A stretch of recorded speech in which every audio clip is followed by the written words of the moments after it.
Hi, I'm Andy Dodd and I'm here to talk to you about producing critical sports media. Firstly, we have to go through the processes of completing the media, the topics and the themes, intended audiences, key messages, academic literature that was used, and also at the end I'll be showing you a snippet of my media content, which was a magazine article. The processes I went through to help me complete my magazine article were different sorts of media. We're pretty lucky these days. We've got media such as online news articles, magazines, social media, television media, and also radio media.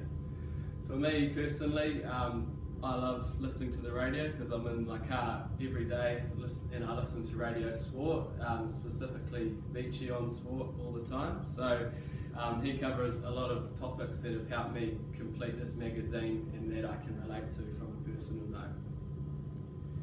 note. The key theme or topic that I was writing about was men and masculinities in sports, and the topics relating to this were gay men in sport and also the relationship between sport and alcohol. The intended audience for this article was, I was writing for a footy magazine, specifically it's a made up one that I've made up myself, specifically for rugby and rugby league supporters. The readers could be anyone from 12 and over, as long as they're interested in rugby, they'll be fine.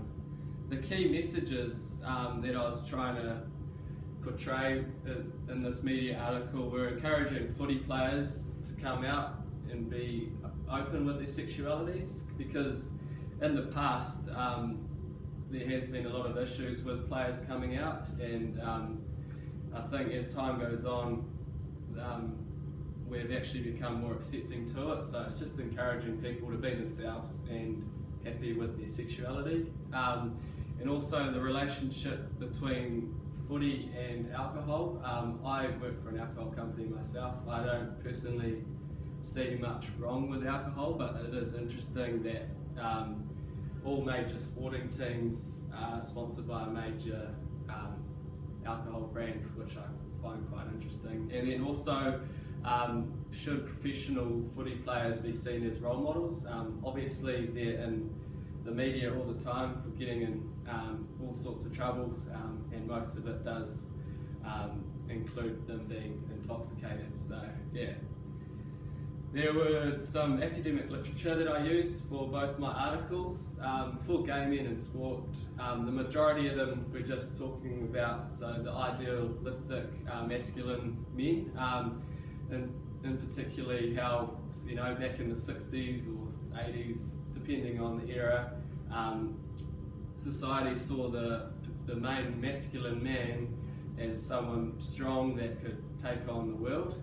As time has gone on, there's different kinds of, I suppose, ideal masculine men out there, and society is becoming more open to different things, and that being, as I'll talk about in my media, being more open to gay men.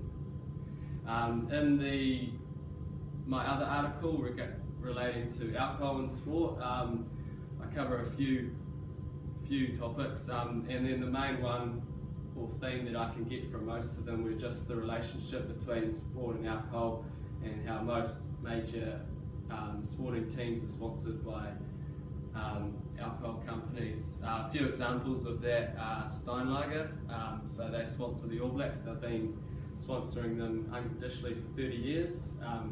And another one is Speight's. They pretty much sponsor all the South Island rugby teams, because Speight's, they're seen as, the hard South Island masculine men, and afterwards they have a beer and enjoy their Speight's together and enjoy the camaraderie as a team.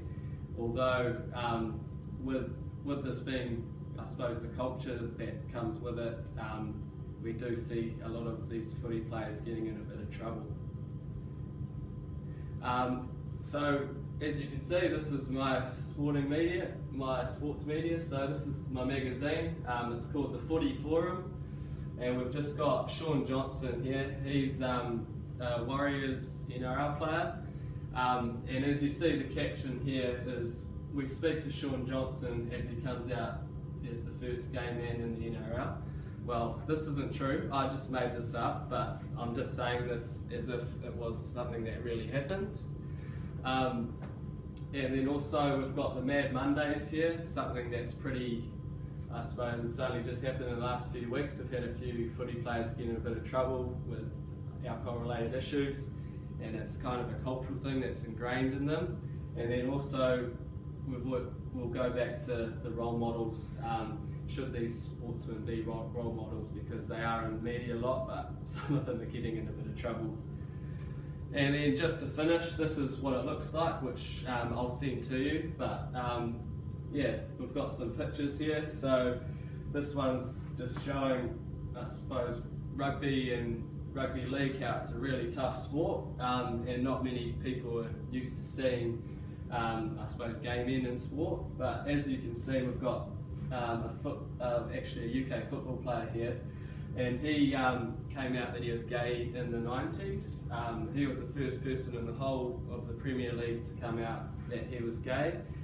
Pretty brave move at the time, but he actually got a lot of stick back then, and a few years later he ended up committing suicide. So actually no one has come out that they are gay in the Premier League ever since. And then we've got a bit of a legend here, Gareth Thomas. So he's the Welsh rugby union captain. He retired maybe a few years ago, and he came out that he was gay with about 3 or 4 years going left in his career. He was married with wife and kids, and he was hiding behind closed doors, I suppose. And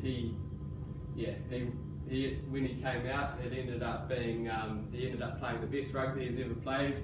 He ended up, people maybe queued for a day or so, and then after that he realised that people don't actually really mind. A lot of people don't really mind these days, and which is a pretty awesome thing. And now he's an ambassador for Guinness, which alcohol and sport, and just saying that be true to yourself. And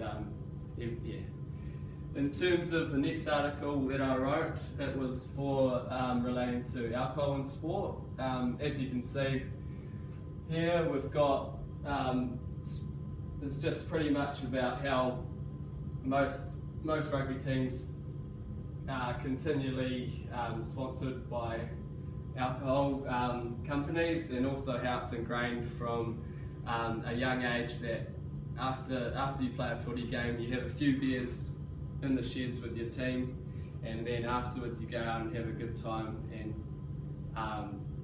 just enjoy that camaraderie with each other.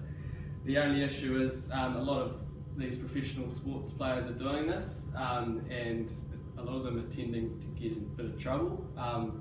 So my main kind of view in this article is whether, firstly, are these rugby players role models, or should they be allowed to I suppose, be drinking in public like they do and getting in trouble, and should there maybe be a bit more emphasis on keeping these guys well behaved, because at the end of that day they are athletes, and whether they like it or not, they are probably seen as role models. There we go. Thank you very much for listening, and cheers.